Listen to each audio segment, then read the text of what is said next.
Hey guys, welcome to the third episode of the Search for Truth podcast, where we seek to examine the Christian faith and engage honest skepticism by relentlessly pursuing truth through unbiased, historical, scientific, and logical evidence.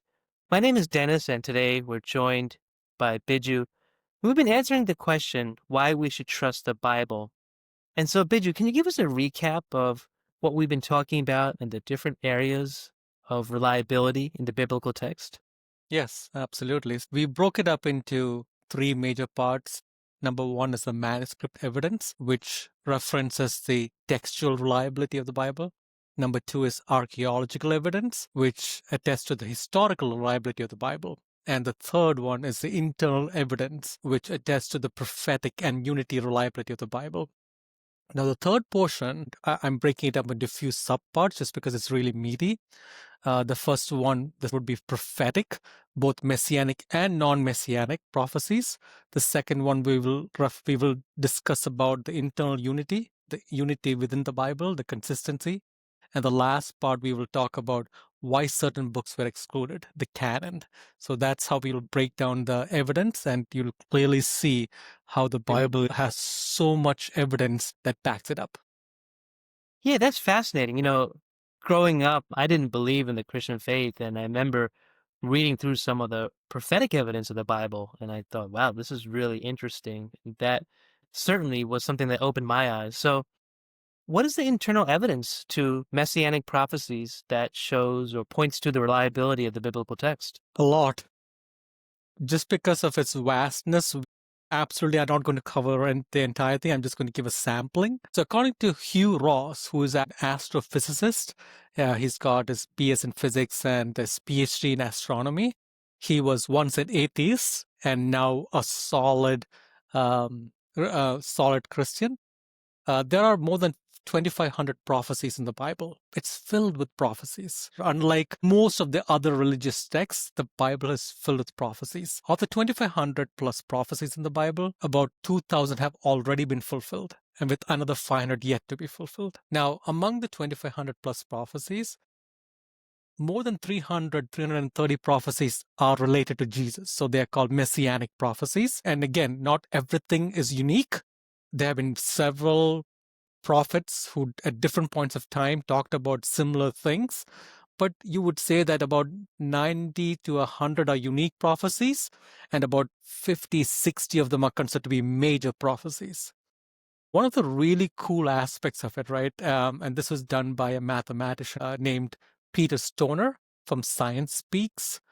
He did a statistical probability of one person fulfilling just 8 major messianic prophecies, just 8 of the 60. And he deduced that the statistical probability is 1 in 10 to the power of 17. Now, it's very hard to understand what that means. So there have been people who have been trying to demonstrate what that means for us to think about. So the way to imagine that is think about covering the entire state of Texas 2 feet deep in silver dollars and trying to find one red coin blindfolded.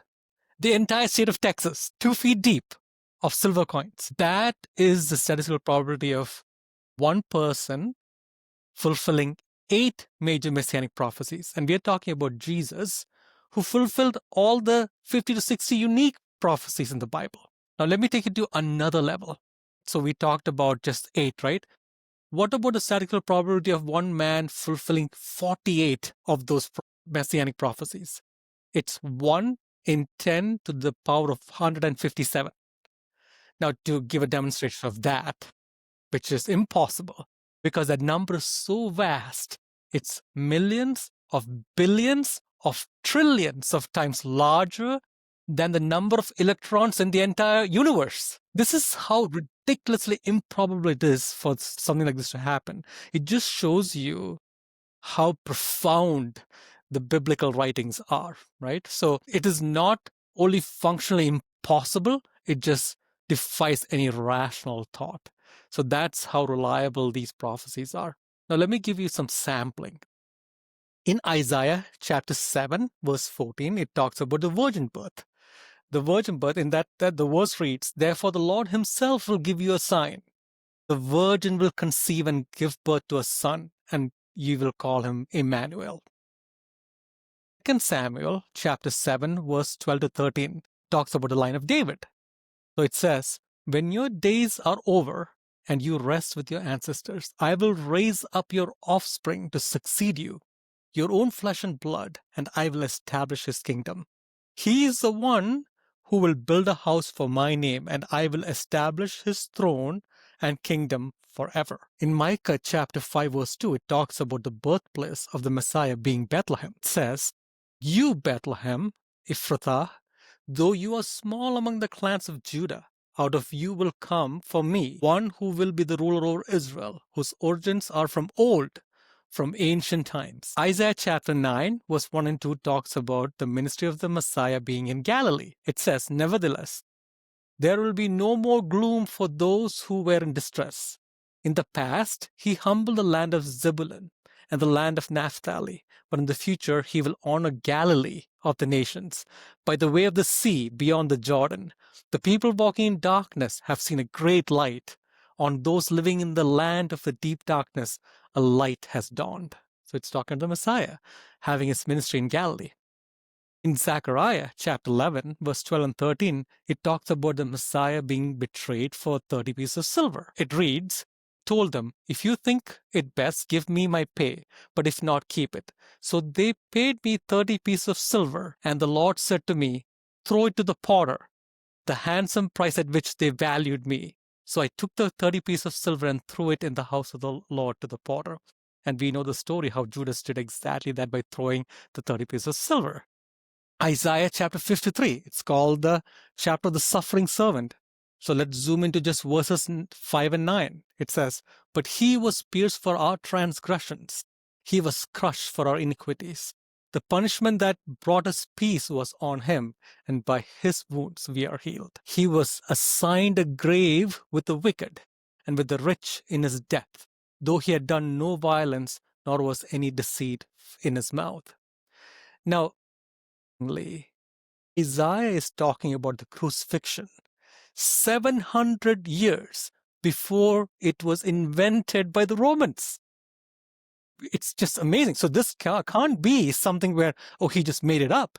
It's not possible. Remember, we talked about the Dead Sea Scrolls. And the Dead Sea Scrolls was dated between 250 BC and 70 AD. Remember? So it's not that, oh, did somebody write this book afterwards maybe? No. Like, you can't even go to that type of cynical thinking, right? And so this chapter talks about, one, the crucifixion, and two, the burial of Jesus with the rich, another Messianic prophecy. It says in Psalms chapter 22, verse 16 and 18, dogs surround me, a pack of villains encircles me. They have pierced my hands and my feet. They divide my clothes among them and cast lots for my garment. Right? Here's another Messianic prophecy talking about what will happen at the crucifixion. Zechariah chapter 12, verse 10 says, and I will pour out on the house of David and the inhabitants of Jerusalem a spirit of grace and supplication. They will look on me, the one they have pierced, and they will mourn for him as one mourns for an only child, and grieve bitterly for him as one grieves for a firstborn son. Another prophecy about Jesus being pierced during crucifixion. So these are just a sampling. I'm just giving a sample of 8+ Messianic prophecies just to reiterate how reliably the Bible predicts certain things. And in this specific case, the Messiah, who is Jesus, and the reason why we've zoomed into Jesus right now is because Jesus is the foundation of the Bible and Christianity. If Jesus did not live and he was not the Messiah and he was not crucified for us, all we do is for nothing, right? So that's why it is important to make sure that we can trust this important fact in history. If it's not true, I want to know about it and I will leave, right? I do not want to follow blindly something that doesn't make sense. So just wanted to present that information. It's really, really fascinating. The more I study, the more I'm amazed by how much reliability the Bible has and how much you can put your trust in it. Yeah, no, that's so fascinating, Biju, and I agree. Facts are so important, and like you, I've looked at those facts and hearing them again, I'm mind blown as you're reading about Psalms and Isaiah, and the specificity in some of those details is really amazing. And so we're going to continue this discussion. Hope you've enjoyed listening to some of these amazing facts regarding the reliability of the Bible. Encourage you guys listening out there to like and subscribe to our channel. We'll continue exploring more of these topics on the search for truth and hope to see you back again. Thanks, guys.